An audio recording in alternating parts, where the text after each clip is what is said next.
రూపొందించాం.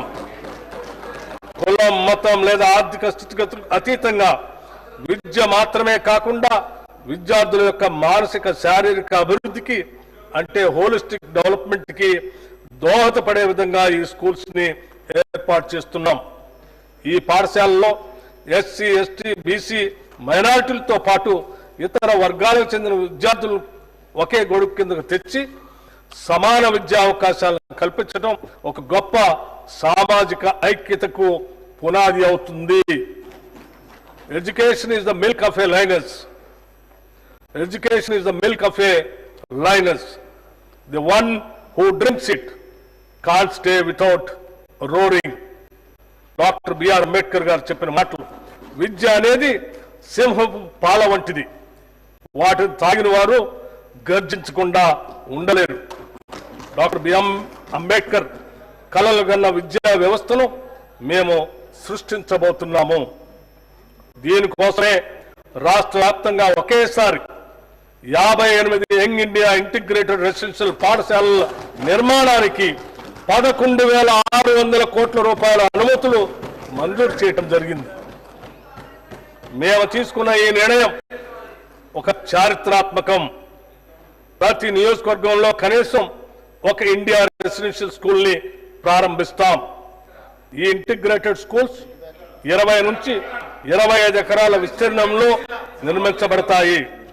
విద్యారంగంలో వస్తున్న మార్పులకి అనుగుణంగా ఆధునిక వసతులతో ప్రైవేటు పాఠశాలకు ధీటైన విద్యను అందించేందుకు వీటిని అభివృద్ధి చేస్తున్నాం.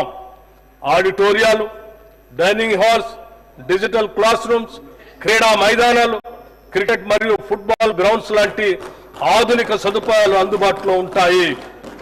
విద్యార్థుల నిరంతర పర్యవేక్షణకు వీలుగా ఈ పాఠశాల ప్రాంగణాల్లోనే బోధనా సిబ్బందికి నివాస సముదాయాలు కూడా ఏర్పాటు చేస్తున్నాం. ఈ స్కూళ్లలో పవన మరియు సౌరశక్తిని విరివిగా వినియోగిస్తాం.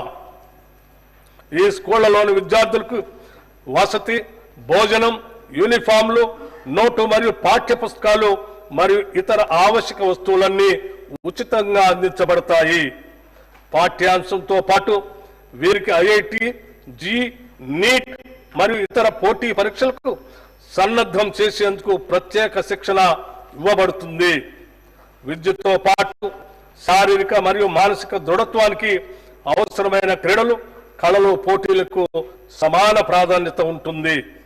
రాష్ట్ర వ్యాప్తంగా పాఠశాలలు ప్రారంభం అయ్యే రోజే విద్యార్థులందరికీ పాఠ్య పుస్తకాలను, యూనిఫామ్లు అందజేస్తున్నాం.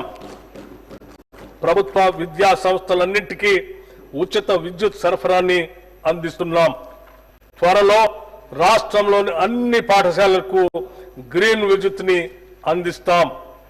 పిల్లల శారీరక, మానసిక ఆరోగ్యానికి సంతులిత పౌష్టిక ఆహార ప్రాధాన్యతను గుర్తించి రాష్ట్రంలోని అన్ని గురుకులాలు, అన్ని సంక్షేమ శాఖలకు చెందిన అనుబంధ హాస్టల్లో మరియు కస్తూర్బా గాంధీ బాలికల పాఠశాలలో డైట్ ఛార్జీలు 40% మరియు కాస్మెటిక్ ఛార్జీలు 200% పెంచాం.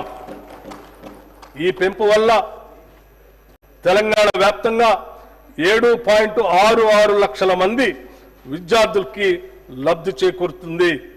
రాష్ట్ర వ్యాప్తంగా ఉన్న సంక్షేమ వసతి గృహాల్లో చదువుకునే విద్యార్థులందరికీ ఒకే తరహా భోజనం ఇచ్చేందుకు కామన్ డైట్ పథకాన్ని ప్రారంభించాం.